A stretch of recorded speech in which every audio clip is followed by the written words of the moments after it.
ponctuellement parfois des producteurs un peu, voilà, mais ça reste vraiment marginal. Minime, d'accord.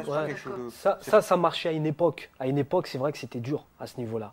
Mais maintenant, avec tout ce qui se passe maintenant, je pense que ça y est que du positif, quoi. Je veux dire, c'est quand même assez dur encore, mais voilà, quoi. Il y a ce côté un petit peu, voilà, elle a plus de rôle parce que elle s'est reconvertie, parce que c'est. Je sais même pas qui est ce Je crois que le fond aujourd'hui, il est sur la racialisation des rôles. Déjà, ça m'interpelle. Je sais pas qui est cette personne. Elle a joué dans Harry, un ami qui voulait. Oui, elle avait été nominée pour un César à l'époque. Oui, mais ça veut rien dire. Être nominée à non, mais c'est pour dire César et avoir un César, il y en a qui ont eu des Césars, ils n'ont jamais tourné derrière. C'est tellement aléatoire, ces choses-là. Non, oui, d'accord. Elle était quand même, c'est-à-dire en vogue, quoi. Elle était en vogue. Oui, mais le problème, c'est qu'il y en a plein qui ont été en vogue, qui sont plus bankable, parce que maintenant, on a le terme bankable, pas bankable. Qu'est-ce qui fait qu'on va pouvoir vendre son film à Canal, machin truc, il faut un casting bankable.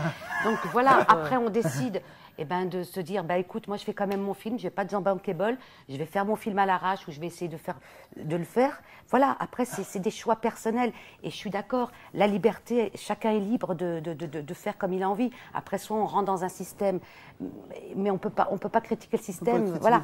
Enfin, c'est tellement aléatoire. Non, moi, je dis pas que je critique le système. Non, je parle dis pas parfois. par rapport à toi. Non, je dis simplement mais on entend que... tellement de trucs aussi parce que bon, c'est la liberté, elle est à chacun effectivement. C'est vrai que je suis entièrement d'accord avec ce qu'il dit par rapport à ça, par rapport aux scènes de nu, pas nu. C'est clair. Moi, par exemple, il y a un problème dans lequel je suis confronté maintenant, c'est que quand tu réalises, je ne sais pas s'il est sur le même truc, par exemple, j'en parlais avec Comar tout à l'heure, quand tu réalises et que tu joues, on te dit tu peux pas être réalisateur, tu peux pas être acteur en même temps. Oui, parce que et tu peux pas être producteur. Parce que souvent la frustration fait que en fait on est confronté de plus en plus. Enfin, moi ça me dérange pas. Souvent les gens qui n'ont pas réussi, mais c'est pas péjoratif ce que je vais dire. Je connais pas mal de gens en fait à un moment donné d'un air de dire fuck, je vous emmerde tous. Maintenant je vais faire mon film et je vais jouer aussi dedans. Voilà. Alors après, on est capable il y a des gens qui sont capables de jouer dans leur film, d'être réalisateur. Kassovitz le fait très bien. Et puis voilà, tu viens de dire quelque chose de juste. Voilà. La manière dont on parle comme ça, jamais on dira cette phrase-là à Mathieu Kassovitz ou à Vincent Cassel. Je peux te citer à Kevin Costner qui a fait Danse avec les loups. Voilà. C'était sa première grande Voilà, c'est juste la question que je pose. Pourquoi vous n'allez pas poser la même question à Vincent Cassel ou à comment il s'appelle, ou à Mathieu Kassovitz, dans Métis, notamment dans Métis, parce qu'il avait le premier rôle. Voilà. Il y a une question de moyens aussi, parce que je crois que quand Kevin Costner fait un film, il va se prendre un assistant réal qui en France serait l'équivalent d'un de nos grands réalisateurs, on va dire ce qui est. Donc du coup, il peut se permettre de réaliser un film avec un assistant. Il y a beaucoup de questions de moyens. Après, c'est plus dur avec des petits moyens, pas infaisable. Pas infaisable, mais toi tu l'as vu dans le temps et dans la durée de l'aboutissement de ton projet. Et c'est avec ta ténacité que tu as réussi, mais c'est pas avec les moyens forcément que tu as réussi. Donc il y a une question de moyens là-dedans aussi, je crois. Bien sûr, voilà. Après, il y a une disponibilité d'esprit. Je veux dire, quand tu réalises un film avec des petits moyens, toute l'énergie que tu vas mettre à la réalisation, même parfois à la production, souvent à la production et à l'organisation, ensuite la mettre en tant que comédien, c'est plus une question de talent. Ensuite, on n'est plus dans le talent, on est dans le temps et la disponibilité. Oui. C'est autre chose. C'est clair. Tu peux te disperser, tu peux te disperser. Mais toi, comment tu as vécu les choses? Donc, tu as réalisé, tu as produit et tu étais acteur. Voilà, j'étais acteur. Mais en production, j'ai délégué, tu vois, parce que j'ai délégué. Mais voilà, et puis j'ai même des gens de mon équipe avec qui j'ai travaillé, pas tous, ils m'ont reproché, pourquoi tu réalises et tu joues alors que ça a été un choix personnel. C'est très franchouillard aussi, peut-être aussi. Il y a aussi ce côté dans des démarches. Exactement. Spike Lee aussi, Spike Lee. Il n'y a pas de. Voilà, si j'ai envie, je le fais. Je sais pas, peut-être une notion très cadrée des Français, comme on n'aime pas un joueur de foot, il devient chanteur. Voilà, Bruel, il chante, il ne faut pas qu'il fasse du cinéma. Ça va pas. Voilà, c'est ça. On est très case. C'est par exemple, c'est pareil pour un comédien qui fait beaucoup de téléfilms. On va pas, quand il est casé dans la case téléfilm, c'est pas un comédien de cinéma. C'est ça. Malheureusement, ça. Voilà, ça c'est violent. C'est super violent. Ou quelqu'un qui est au théâtre. Par exemple, Jacques Weber, jamais on va l'engager dans des projets de long métrage parce qu'il est catalogué théâtre. Enfin, parfois, ils s'essayent au cinéma, on comprend pourquoi ils n'ont jamais été au cinéma. Voilà. Oui. Mais généralement, les gens du théâtre, c'est les plus forts.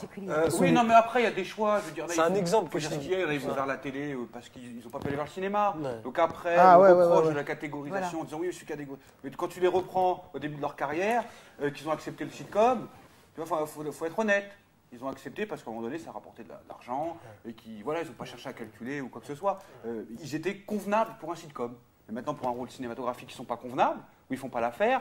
Et là, ils vont se dire, je suis victime d'une catégorie. Tu vois, il faut faire. Moi, je suis d'avis qu'il faut vraiment prendre des mesures sur tout. Tu vois. Parce qu'on voit, on voit aux États-Unis, la plupart, mais comme beaucoup d'acteurs connus, ils sont sortis des séries. Bien sûr. En France, il y a du Jardin, hein, un gars, une fille. Hein. Ouais. C'est des chroniques, ça. C'est plus que d'une série, c'est juste des chroniques. C'est un sitcom, un gars, une fille. Hein.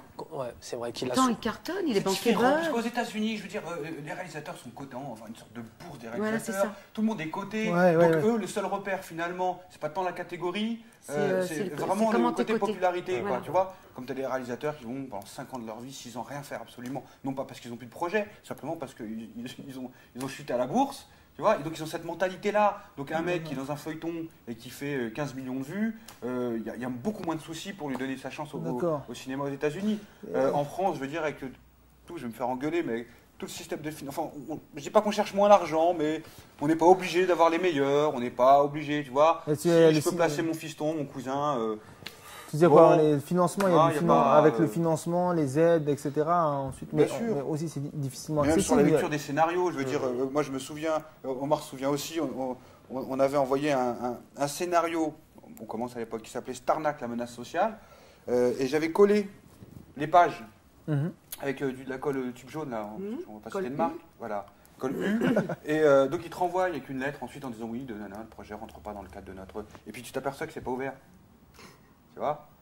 Et sur une dizaine comme ça, je crois que la totalité. Il y en a aussi, il y en a un qui était ouvert. Ils avaient ouvert le titre, la première page, avec le nom, prénom écrit par. Donc voilà. Après, ça pousse à un moment, justement, ça pousse à un moment à prendre les choses en main. Ça pousse à prendre des choses en main, mais je vais aller plus loin que ça. C'est-à-dire que même des gens, parce que quand tu es jeune, tu as la naïveté de penser que les mecs qui sont issus des mêmes conditions sociales que toi vont t'aider. Et je le dis ouvertement, il y a des traîtres. L'immigration a son lot de traite aujourd'hui chez les enfants. De tout temps, non, mais de tout temps. Non. Mais c'est des gens qui, en plus, vont communiquer dans la presse en disant moi j'aide, j'ai petit frère, ceci, là. Que dalle, rien du tout. J'ai parfois plus été aidé par des gens. Je vais choquer, mais Besson, par exemple, est un mec qui nous a beaucoup aidé à travers BIF, moi et Omar. Beaucoup, mais pas en argent. En conseil, en stratégie. Tu vois, le mec t'apprend à pêcher. C'est quand même plus intéressant que le mec qui te dit tiens, prends un verre d'eau. N'oublie pas de dire merci, de dire mon nom à la presse. Donc toi, d'accord. Et pourtant, Besson, c'est un mec super critiqué par. Oui, voilà, c'est ce que j'allais te dire. Je veux dire, moi et Omar, sur le projet du documentaire, par exemple, on avait des échos, des gens directs qui nous disaient non, il faut éviter de le faire avec lui ou quoi. Des gens qui avaient des peurs, qui étaient sincères avec nous, foncièrement, qui avaient des peurs ou quoi. Mais nous, on a été surpris, par exemple, là-dessus. Alors que les mecs qui sont censés nous aider, tu sais, des fois tu t'identifies, tu vas voir un mec, tu dis bon, c'est cool, il va me donner un coup de pouce ou quoi, tu vois, mais que dalle, rien du tout, parce que le mec te voit comme un concurrent potentiel, parce qu'il faut bien analyser l'ego. Des gens qui n'ont rien, et qui se développent comme ça, ou potentiellement peuvent se développer, ont un ego de dingue, et ont les dents très très longues, tu vois, et ça c'est un vrai problème, parce que du coup, la solidarité, elle est très moyenne, voire inexistante, tu vois. Ouais, ça c'est important de le dire parce que ça se dit pas. C'est pas bien de le dire, moi je le dis, on m'en fout. Hein. Non mais c'est ça. T'as entièrement raison. Je n'ai pas pensé à ça. T'es d'accord avec ça toi aussi, Jamila? Complètement. Mais sauf que moi je suis pas dans le même métier qu'eux en fait. Moi je suis plus à la gestion, moi je suis plus dans l'ombre. Mais dans ton coup, dans l'ombre. Voilà, mais dans l'ombre, c'est blanc bonnet et bonnet blanc aussi, non? Non, enfin, moi c'est moins la guerre. C'est pas une question de guerre, c'est-à-dire que moi eux sont exposés, ils réalisent. Moi, je suis dans l'ombre. Je suis amenée à faire que ce qu'ils ont réalisé, je le mets en lumière. C'est pas moi qui dois mettre en lumière. C'est eux, par exemple. Donc, j'ai une autre approche à notre travail. D'accord. Je n'ai pas la même concurrence, je veux dire, que eux, à ce point de vue. D'accord. Le travail n'est pas le même. Oui. D'accord, mais ouais. Donc, j'ai moins de mérite qu'eux, je vais dire. Non, non, mais entre guillemets. Au contraire, parce que je veux dire, nous, on est toujours partagé entre. Alors, on essaie de faire des trucs utiles ou quoi, mais on a toujours l'ego qui est un peu titillé par le côté presse, projet, tout ça. Dire, on jongle là-dessus. L'avantage, entre guillemets, d'être dans le long, c'est t'es sûr de la sincérité des gens. Moi, des fois, je doute de la mienne. Je me remets en question une fois par semaine. Tu vois, si tu le fais pas, c'est. Tu vois, tu te dis tiens, là, est-ce que je fais ça par intérêt finalement? Est-ce que le côté de l'argent me. Tu vois, c'est important de le faire. Moi, voilà.